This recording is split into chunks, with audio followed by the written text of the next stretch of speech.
Hi guys, a lot of people ask me about the student divider boards that we created, so I just wanted to take a moment to show you how they're made because it's a really easy and simple process. Also, I want to just mention, yes, I do not have my mask on, but my videographer is with her mask on and she is behind the divider. So, okay, we will go ahead and get started. So like I said, this is the final product, and all I did was purchase a trifold board from the dollar store, as well as these cellophane bag packets, also from the dollar store. So I'll show you what this process looks like every step of the way.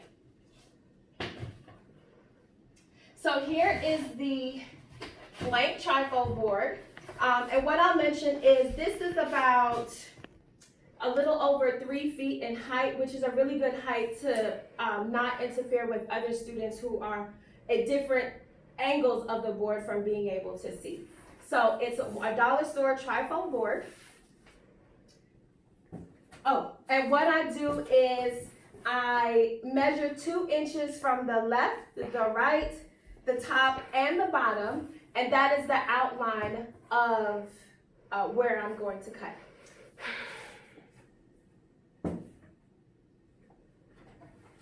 So this is what that looks like.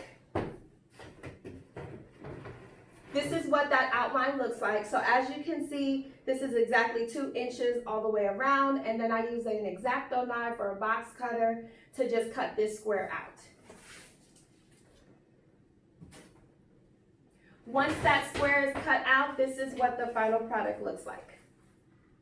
So then I take the cellophane packet,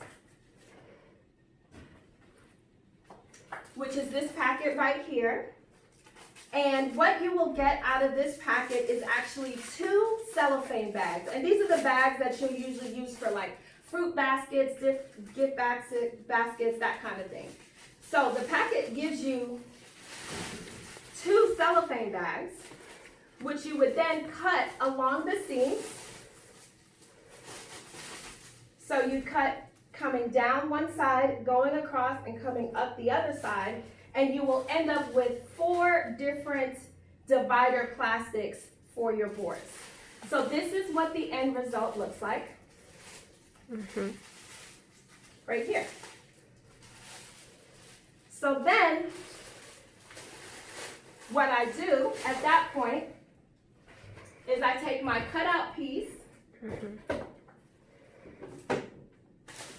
and you can do this a number of different ways. You can use adhesive spray. I tried it with the adhesive spray because I already had some, but I realized that just stapling it is so much easier. What I did was took the piece long ways, and I did it from the back, but you can do where the plastic is in the front, in the back, it really doesn't matter. So I took the piece and I folded it over. The reason why I do this is because when I fold it on the other side, I want to make sure that the plastic is as tight as it can possibly be. So I take this, I staple it on one end, I pull it tight across this end, as tight as I can. I staple it along this end, and then along the way, I make sure I pull it down on both sides and staple, push it down on both sides and staple, just so I can make a tight grip going across, okay? From that point, I take it on the other side. I fold it over, and I push it down as tight as I possibly can. Staple one end, pull it as tight as I possibly can on the other end.